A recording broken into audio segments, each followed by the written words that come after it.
آپ میں ہر فرد اپنے علاقے کی ایجوکیشن کی ذمہ داری کو محسوس کرے۔ آج ہمارے ہزاروں بچے تعلیم نہیں حاصل کر رہے ہیں، غربت کی وجہ سے، کسی اور پریشانی کی وجہ سے، یا ماں باپ کی جہالت کی وجہ سے۔ عالم تو یہ ہو گیا ہے بامبے میں مسلم محلوں کا کہ میں اکثر رات کو دیر سے تقریر کر کے آتا ہوں، دیکھتا ہوں لوگ تاش کھیل رہے ہوتے ہیں، پکوڑے پک رہے ہوتے ہیں، لذت کام و دہن کی بات ہو رہی ہوتی ہے۔ صبح تک وہ جب جاگتے ہیں تو بچوں کو اسکول کب بھیجتے ہوں گے، بچوں کی پرورش کیسے کرتے ہوں گے، بچوں پہ محنت کیسے کرتے ہوں گے۔ میں نے تقریریں بھی اس پہ کی ہیں مگر شاید اس کا اثر نہ ہو۔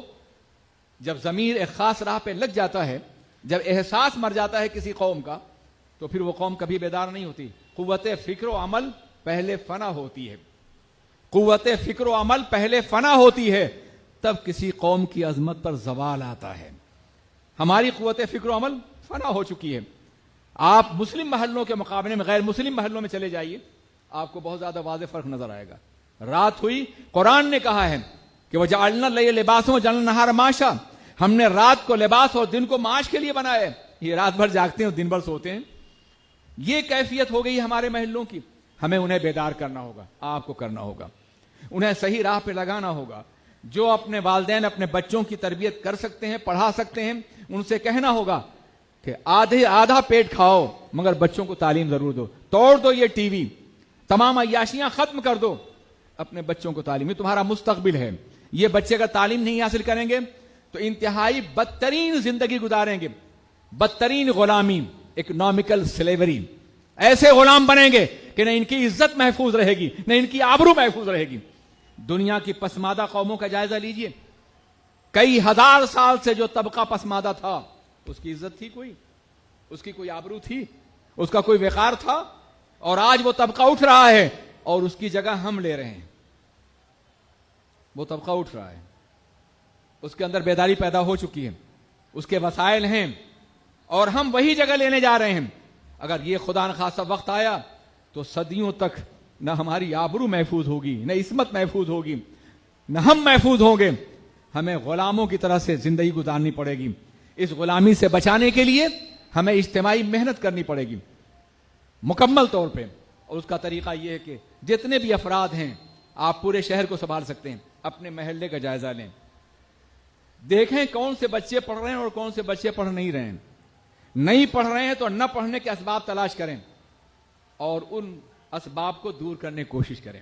ان وجہوں کو، اگر غریب ہیں، فیس نہیں دے سکتے، آپ فیس دیں۔ اور صرف یہی نہیں بلکہ جو بچے پڑھ رہے ہیں ان کے لیے ایکسٹرا ٹیوشن کا انتظام کریں، میتھ ہے، سائنس ہے، لینگویج ہے، آپ انہیں ہفتے میں ایک روز ٹائم دیں تاکہ وہ ہیوی ٹیوشن سے بچنے کے لیے اپنے اپنے محلے میں خود پڑھیں۔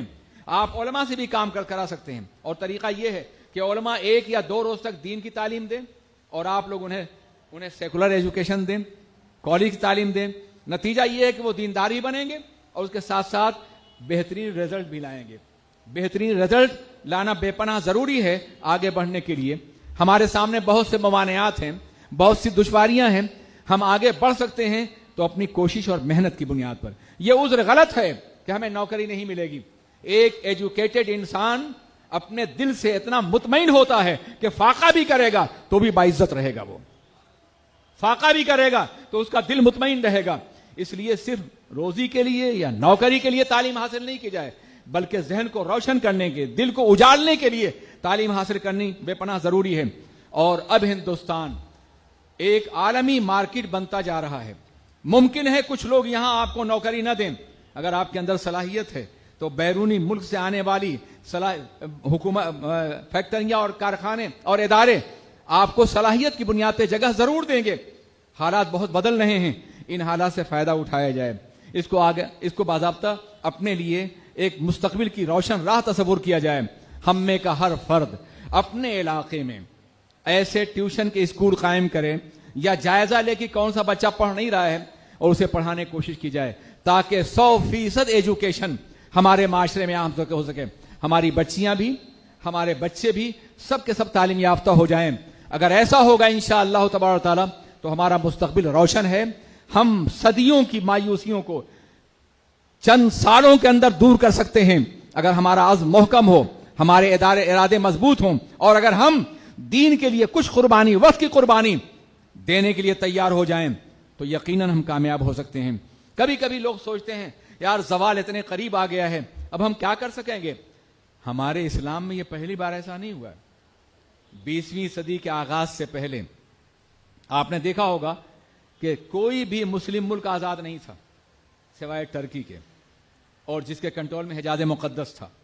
سارے ممالک کالونیوں میں تبدیل ہو گئے تھے اور بدترین غلامی کو جھیل رہے تھے۔ مغرب کی کالونیاں بنے ہوئے تھے ہمارے ممالک۔ اس زمانے میں علامہ شبلی نے کہا تھا کہ مراکش جا چکا، فارس گیا، اب دیکھنا یہ ہے کہ جیتا ہے یہ ٹرکی کا مریض سخت جاں کب تک۔ مگر اس زمانے میں ایک امید کا شاعر تھا اقبال، اس نے کہا تھا اگر عثمانیوں پر کوہ غم ٹوٹا تو کیا غم ہے کہ خون 100,000 انجم سے ہوتی ہے سحر پیدا۔ 100,000 ستارے ڈوبتے ہیں تب صبح ہوتی ہے، ڈوبنے دو ان ستاروں کو، صبح آئے گی، مگر اس کے لیے تیاری کرنی ہوگی۔ ایک ایسی صبح کی جو ایمان کی صبح ہو، عقیدے کی ہو، علم اور فکر کی صبح ہو، رسول پاک کے مقدس نظام کی صبح ہو۔ وہ صبح ضرور آئے گی بشرطے کہ آپ سب اپنے اپنے طور پر کام کر لیں، ہم بھی تیار ہو جائیں، آپ بھی۔ آپ پڑھے لکھے لوگ ہیں، زکوٰۃ تو ادا کرتے ہیں 2.5% آپ مال کی، 2.5% ایجوکیشن کی زکوٰۃ بھی ادا کر دیجیے۔ یہ اپنے ٹائم کا 2.5% غریبوں پہ خرچ کیجیے۔ آپ جوان ہیں، صحت مند ہیں، توانائی ہے، آپ 2.5% اپنا شباب اپنے بچوں کے لیے لگا دیجیے، اپنی قوم کے لگا دیجیے۔ قوم کا کوئی فرد ہو، کہیں کا ہو، آپ کو جانتا ہو یا نہ جانتا ہو، آپ ان کے لیے محنت کرنے کی کوشش کریں۔ اللہ آپ کی جوانی بھی سلامت، آپ کا سرمایہ بھی سلامت رکھے گا اور آپ کا علم بھی بڑھاتا چلا جائے گا۔ میرے عزیز ساتھیوں، یہ ایک مشورہ تھا جو میں نے دیا ہے، خدا کرے کہ اس پر ہم بھی عمل کر سکیں اور آپ بھی کر سکیں۔ السلام علیکم ورحمۃ اللہ وبرکاتہ۔